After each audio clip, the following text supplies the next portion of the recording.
আজকে আমি টমেটোর চাটনি বানাবো। টমেটোর চাটনি বানাতে প্রথমে টমেটো নিয়েছি, কুচি করে কেটে নিয়েছিলাম, আর ওটাকে একবার একটু প্রেসার কুকারে স্টিম দিয়ে নিয়েছি।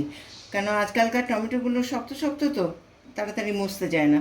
আর ওর জন্য লাগবে শুকনো লঙ্কা, কারিয়া পাতা, সরষা, আর একটু ধনে পাতা, লেবুর রস, আর একটুখানি কর্নফ্লাওয়ার গুলে রেখেছি, লাস্টে ওটা দিতে লাগবে, আর চিনি, লবণ আর হলুদ।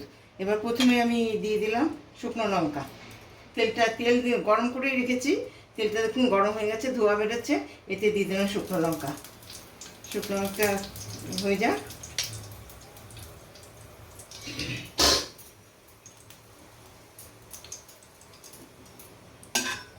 আঁচটা বাড়িয়ে দিই। শুকনো লঙ্কাগুলো কালো কালো হয়ে এসছে। এর মধ্যে দিলাম কারিয়া পাতা,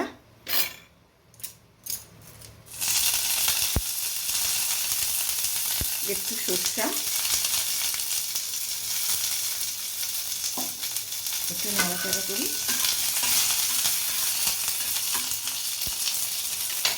এর মধ্যে একটু হলুদ দিয়ে দিই।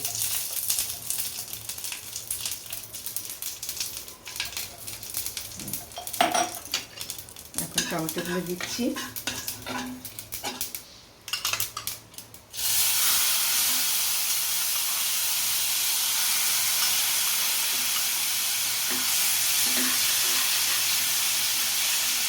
টমেটো সেদ্ধ করার সময় অল্প একটু লবণ দিয়ে নিয়েছিলাম।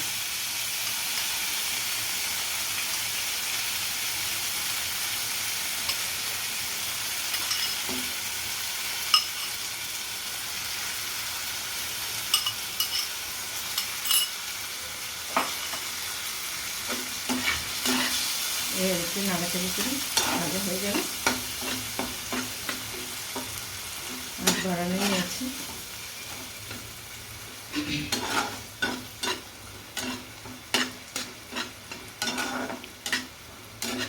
ভাজা হচ্ছে।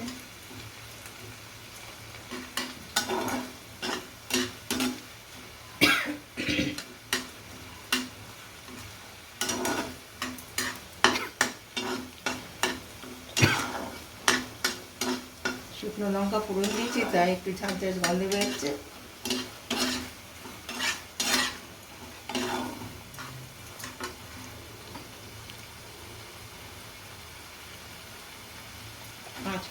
পুরো দিয়ে দিলাম। যেহেতু এটা একটুখানি সেদ্ধ করে নিয়েছি, এখন এর মধ্যে একটু চিনি দিয়ে দিই।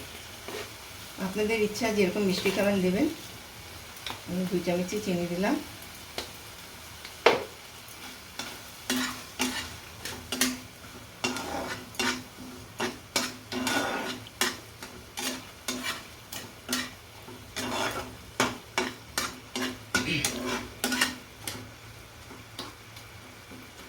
এটা একটু হতে দিলাম। ঢাকনাটা নামিয়ে দিয়েছি। দেখুন টমেটোগুলো প্রায় ভাজা ভাজা সিদ্ধ সিদ্ধ সুন্দর হয়ে এসছে। দেখে নিন।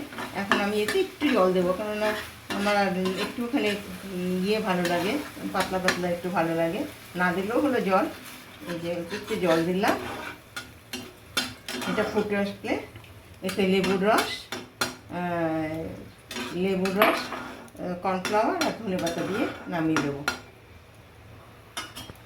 ঢাকনাটা ঢেকেছি, তাহলে তাড়াতাড়ি ফুটে যাবে। আচ্ছা, এবার এটা ফুটে গেছে। এতে একটু কর্নফ্লাওয়ার দিয়ে দিলাম। কর্নফ্লাওয়ার দিলে খুব সুন্দর হয় থিকনেসটা। একটু ফুটে গেল। আর এতে একটু লেবুর রস দিয়ে দিলাম। লেবুটা এমনভাবে দেবেন যাতে বিচিটা না পড়ে। বিচি পড়লে না, একটা বিচি পড়ে গেছে, বিচিটা উঠিয়ে ফেলতে হবে।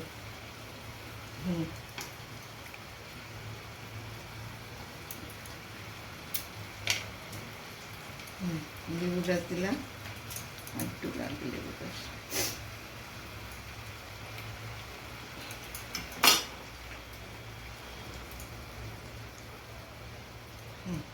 আর একটু ধনে পাতা দিয়ে একটু নাড়ি চাড়িয়ে হয়ে গেল আমার টমেটো চাটনি। এখন আমি এটা সার্ভিং বলে ঢেলে দিচ্ছি। গ্যাসটা অফ করে দিলাম।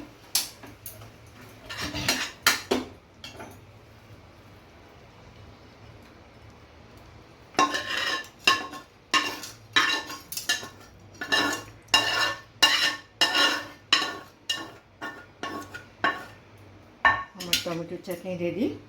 আপনাদের যদি পছন্দ হয় লাইক করবেন, শেয়ার করবেন, কমেন্ট করবেন আর আমার চ্যানেলটাতে সাবস্ক্রাইব করবেন।